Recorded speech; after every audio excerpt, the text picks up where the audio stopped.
I'm heading north. I'm heading north. I'm heading north to find the wisdom of my own. I'm heading south. I'm heading south. I'm heading south back to the place that I was born. I'm heading north. I'm heading north. I'm heading north to find the wisdom of my own. Olá! Nesta videoaula, vamos verificar como utilizar o intervalo de confiança para realizar testes de hipótese. Antes de verificar as vantagens do uso do intervalo de confiança, vamos nos lembrar dos procedimentos básicos para realizar um teste de hipótese. Devemos apresentar o nível de significância utilizado, alfa, as hipóteses H0 e H1. Nesse caso, vamos avaliar a média populacional. Devemos utilizar a estatística do teste com os valores amostrais e, após a obtenção da estatística do teste, o valor de P, que comparado com o nível de significância, pode rejeitar ou não a hipótese H0. Nesse caso mostrado na tela, nós podemos rejeitar H0. Mas quais seriam as vantagens do uso do intervalo de confiança? Bom, o mais importante de todos é que ele pode interpretar a importância biológica dos resultados, como nós vamos ver, diferente do valor do P. Quando nós temos o valor do P, nós vamos ter a possibilidade de rejeitar ou não o H0. Isso não indica qual seria o valor da média populacional. No caso apresentado, podemos observar que a média populacional é um valor acima de 142. Mas qual seria esse valor? O intervalo de confiança pode nos dar um resultado um pouco mais preciso do que isso, já que isso não tem precisão nenhuma. Uma outra vantagem do uso é que o intervalo de confiança apresenta a variabilidade da amostra. Isso é bastante interessante, é mais uma informação. E por fim, o intervalo de confiança ele é apresentado na escala da variável em estudo, diferente do valor do P, que é uma probabilidade. Como exemplo, vamos realizar um teste de hipótese para avaliar o crescimento de uma planta em milímetros. Então temos o H0 e o H1. A hipótese H0 é que a planta cresce em média 142 milímetros após um determinado período, e por algum motivo nós temos que a hipótese do pesquisador H1 é que a planta cresceu mais do que 142 milímetros.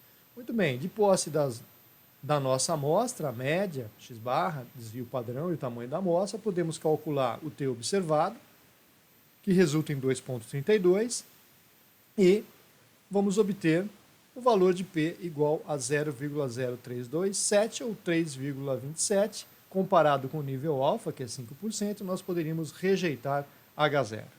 Muito bem. E o intervalo de confiança? Bom, primeiro, fazemos uma pequena modificação na hipótese do pesquisador.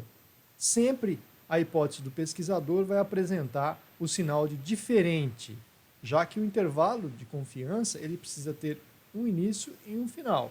Então, se você tem o H1, a média maior que 142, você vai ter um intervalo que vai ser aberto à direita. Não tem sentido isso.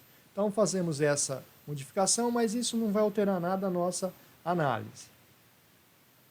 Digamos que nós tenhamos o resultado do intervalo de confiança para a média populacional que varia de 144 a 146 milímetros.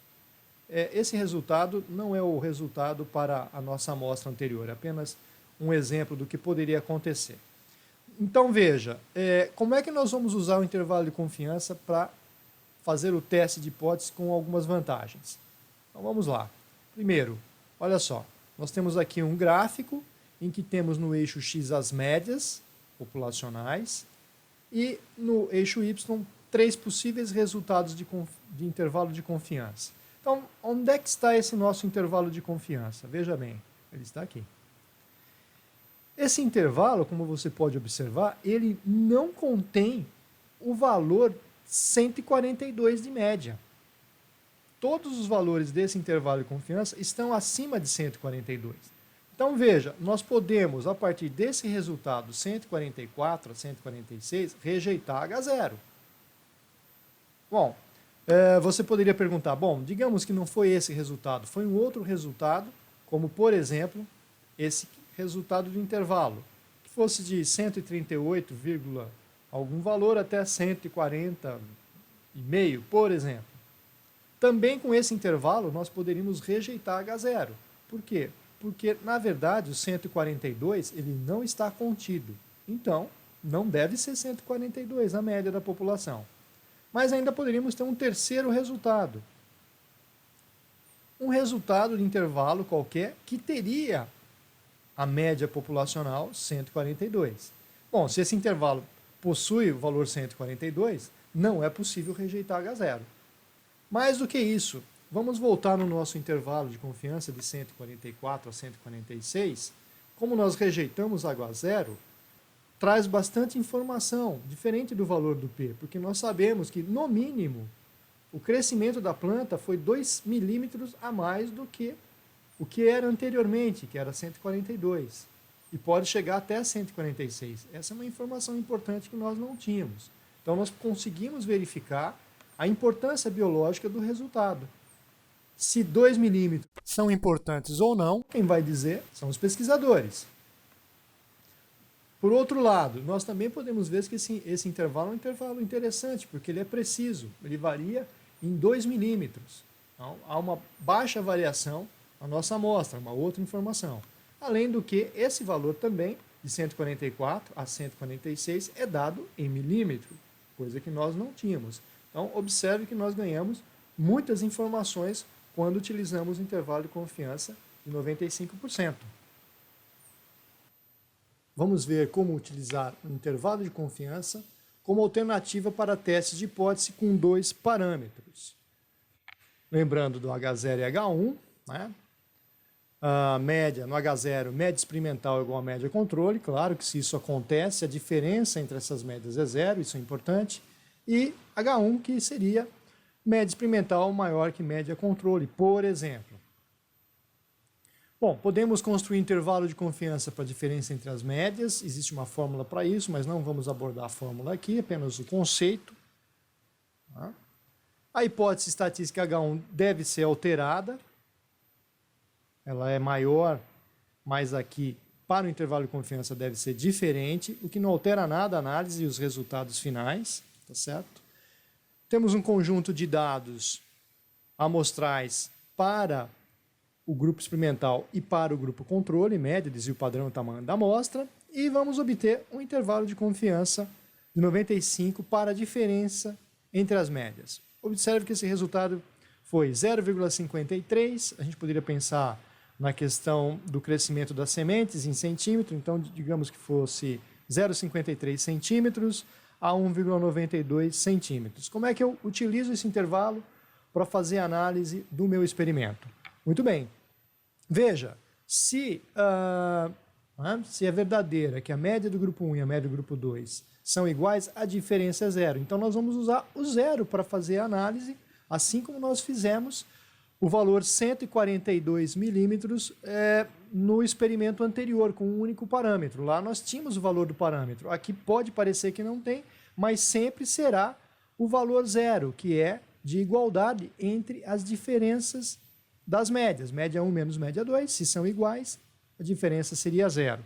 Então veja, o gráfico semelhante ao que nós tínhamos anteriormente, só que agora a média, a diferença entre as médias marcada aqui é zero, e observe que o nosso intervalo de confiança ele está acima do valor zero, né? Seria o intervalo número 2, este aqui.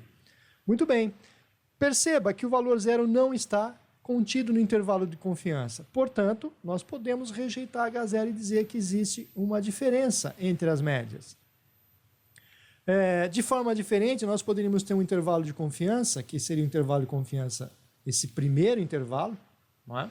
Aqui está o primeiro intervalo, e esse intervalo teria só valores negativos, mas não conteria o valor zero, o que indica que existe diferença entre as médias. E, por fim, o terceiro intervalo, fica claro que esse terceiro intervalo contém o valor zero, se contém o valor zero, pode ser, né, que as médias sejam iguais. E se as médias são iguais, portanto, não podemos rejeitar H0. É dessa forma que nós devemos utilizar o intervalo de confiança para a diferença entre as médias para realizar a conclusão para H0. Vamos ver um exemplo para interpretar um pouco melhor esse intervalo de confiança para a diferença entre médias. Vamos lá, voltar ao experimento das sementes. Ninguém aguenta mais, mas vamos lá. Então, imagine que nós temos essas médias, temos o desvio padrão de cada um do controle, o composto biológico, o tamanho também das amostras. De qualquer maneira, vamos fazer, né, uma análise do nosso intervalo. Vamos deixar aqui o gráfico para facilitar. E também H0 e H1. Correto? Muito bom. Digamos que o nosso intervalo foi esse intervalo negativo. Opa, estranho? Não é estranho, não. O que é que você deve fazer? Esqueça o sinal negativo e deixe o sinal positivo. O sinal negativo está acontecendo porque ele está fazendo o cálculo de 12,5 menos 16,7 dividido pelo desvio padrão, tamanho da amostra. Então ele está fazendo a diferença do menor para o maior, portanto esse resultado vai ser negativo. Mas se você fizesse o contrário, 16,7 menos 12,5 dividido pelo desvio padrão, etc, etc, você teria esse intervalo de confiança só com valores positivos. Esqueça o negativo. Se for positivo, analise o positivo. Se for negativo, transforme tudo em positivo. Então observe que esse intervalo não contém valor de zero. Nós estamos trabalhando com um intervalo positivo. Não tem o valor zero, portanto eu posso rejeitar H0 e indicar que existe diferença. E agora, como é que eu faço a análise desse intervalo? Vamos ganhar informação em relação ao valor do P dos testes anteriores que fizemos. Esse resultado 2,9 a 4,1, você deve olhar para qual é a maior média. A maior média é a média do composto biológico. Então, como interpretar? Fácil. Olhe para a maior média, no caso é o composto, e o composto apresenta um crescimento médio de 2,9 centímetros a 4,1 centímetros a mais que o controle. A mais. Significa que o composto biológico faz crescer, em média, é importante grifar isso, em média, de 2,9 a 4,1 centímetros a mais que o controle. Essa é a maneira sempre. Claro que se o nosso intervalo contiver o valor de zero, isso não acontece, não podemos rejeitar H0, tanto o controle quanto o composto biológico apresentam médias de crescimentos iguais. Para este intervalo, não é possível excluir o sinal negativo. Preste bem atenção. No caso anterior tínhamos um intervalo totalmente negativo. Nesse caso, não. Nesse caso, não podemos excluir porque o zero está contido no intervalo. Se você excluir o sinal negativo e deixar só positivo, o zero não vai estar contido e você vai fazer uma interpretação completamente errada. Você está mudando totalmente seu intervalo, ok? De menos 2,9 a 3,1, o zero está contido no intervalo, não podemos rejeitar H0. Muito bem. Você poderia perguntar, bom, e se nós estivéssemos trabalhando com duas proporções? É o mesmo procedimento, não muda nada. A única coisa é que o seu intervalo vai estar se referindo à proporção, à percentagem. E se eu quiser fazer um intervalo de confiança para a diferença entre dois desvios padrões, é a mesma coisa. E assim sucessivamente. Ok? Abraços!